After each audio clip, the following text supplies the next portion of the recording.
Movie की शुरुआत में हमें एक जादुई पार्क दिखाया जाता है जिसका नाम वंडर पार्क होता है। इस पार्क को जादुई जानवर चलाते थे। यहाँ पे बहुत सारे तरह तरह के झूले लगे हुए थे और भी बहुत सारी ऐसी चीजें थी जो सिर्फ बच्चों के ख्यालों में ही आ सकती थी। यहाँ हम पीनट नाम के एक बंदर को देखते हैं जो कि अपने जादुई पेन से ये सब बनाता था।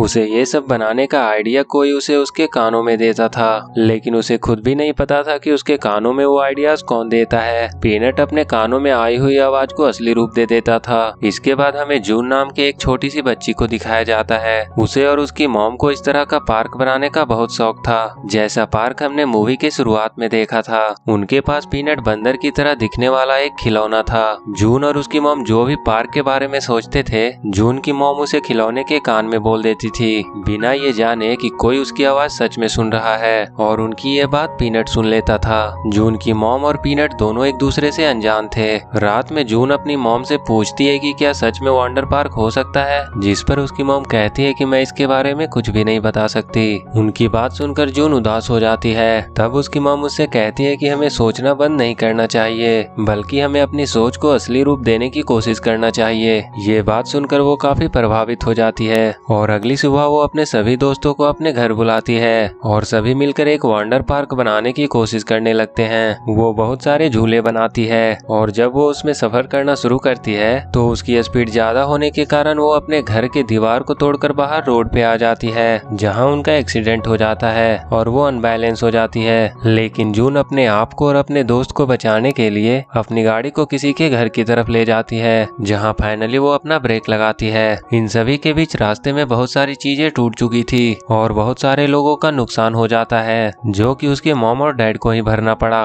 अब हम देखते हैं कि उसके मॉम और डैड उसे डांटने के बजाय उसे समझाते हैं कि हमें अपने शौक की वजह से किसी दूसरे का नुकसान नहीं करना चाहिए। वो उसकी खुशी के लिए अपने घर को ही वंडर पार्क में बदल देते हैं और एक नीले पेपर पर पार्क का सारा स्ट्रक्चर बनाते हैं। इसी वजह से जून काफी खुश थी क्योंकि उसके लिए सब कुछ उसके घर में ही था। वो लोग हंसी खुशी अपनी जिंदगी बिता रहे थे। तभी एक दिन उन्हें पता चलता है कि जून की मॉम काफी बीमार है और उन्हें अपने इलाज करने के लिए किसी दूसरे शहर जाना पड़ेगा। वो उसे जल्दी से ठीक होकर वापस आने का वादा करके वहाँ से चली जाती है। अपने मॉम के जाने से जून काफी दुखी हो गई थी। अब उसे घर पे लगी वंडर पार्क की कुछ भी चीजें अच्छी नहीं लगने लगी, इसीलिए वो सब कुछ वहाँ से हटा देती है। और उसके दोस्त जब उसके घर में लगे वंडर पार्क में खेलने आती है तो वो उन्हें भी अंदर नहीं आने देती और वो अपने घर को बिल्कुल साफ कर देती है। अब उसके घर पर उसके दादा और दादी आते हैं। वो उसके वंडर पार्क के लिए बहुत सारी चीजें लाए थे, लेकिन अब वहाँ कुछ भी नहीं बचा था। वो जून को समझाते हैं कि तुम्हें ऐसा नहीं करना चाहिए, तुम अपना वंडर पार्क दोबारा बना लो, ये सब तुमने क्यों छोड़ दिया। उनकी बातें उसे और भी दुखी कर रही थी। उन सबको नहीं पता था कि वो अपने मॉम के लिए दुखी थी।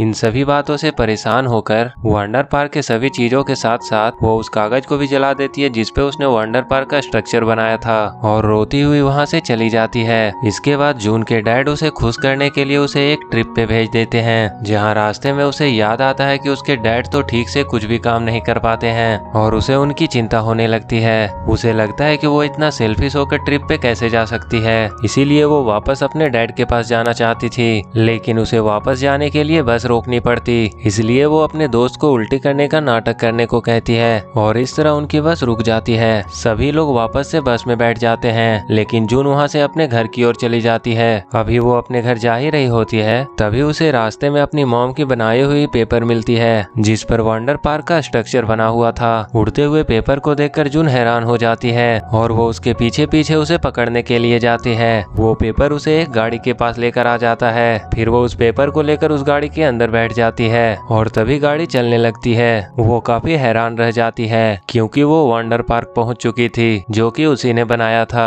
वो इस जगह को पहचान जाती है क्योंकि यहाँ के हर चीज उसके सोच के मुताबिक थी। यहाँ उसे बहुत सारे जानवर दिखाई देते हैं जो बिल्कुल भी हूबहू उसके घर में रखे खिलौनों की तरह थी, लेकिन वो सभी उसे यहाँ से भागने को कह रहे थे। तभी वो देखती है कि वहाँ के लोग जो एक छोटे छोटे खिलौने थे अचानक से ज़ॉम्बी बन जाते हैं। वो अब परेशान हो चुकी थी कि ये सब कैसे हो रहा है, क्योंकि उसने तो यहाँ कोई भी खतरा नहीं बनाया था। तो वो जानवर उसे बताते हैं कि सब कुछ पहले बिल्कुल ठीक चल रहा था जब तक उसके पार्क का सिस्टम ठीक था, और एक दिन किसी कारण से वो रुक गया, सब कुछ उल्टा हो गया और यहाँ के लोग ज़ॉम्बीज बन गए। जून सारी बातें समझ जाती है। ये सब उसी की वजह से हुआ था क्योंकि उसने अपने घर में सब कुछ तोड़ दिया था, इसीलिए इस वंडर पार्क में भी सब कुछ रुक गया था। वो अपने पीछे पड़े सभी ज़ॉम्बीज को एक रॉकेट में बंद करके तबाह कर देती है, लेकिन फिर भी यहाँ बहुत सारे ज़ॉम्बीज बच गए थे और अब वो सभी से पीनट के बारे में पूछती है, क्योंकि वो अपने पेन से सब कुछ ठीक कर सकता था। तब उसे पता चलता है कि उसे भी ज़ॉम्बीज ने सब कुछ ठीक करने के कारण पकड़ लिया था। सभी जानवर उससे कहते हैं कि हम तो इसी उम्मीद में है कि कोई आकर हमारी मदद करेगा।